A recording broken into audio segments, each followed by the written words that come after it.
Hey, what's up? Ayun, testingin natin ngayon. This is from Food Manila. Cheesecake Calamansi. Gawa ni Chef Yen. So, first impression ko, sobrang bigat. As in, siguro pang 5 tao to. Kaya. Pero, ayun, so sobrang bigat niya, sobrang siksik talaga. Burnt yung ibabaw. So, yan. Try na natin. Laki ah.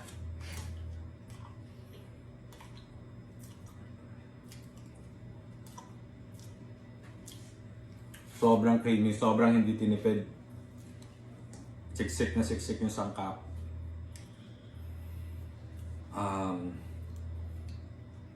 Lasang-lasa yung kalamansi.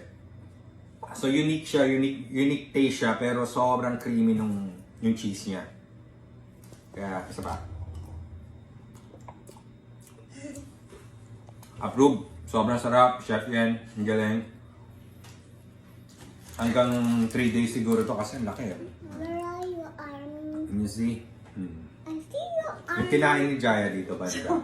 580 pesos lang yan. 580 pesos. Sulit na sulit. Mom. Burnt calamansi, cheesecake, solid, By Chef. rock on stars. Grabe. You like it? It's good.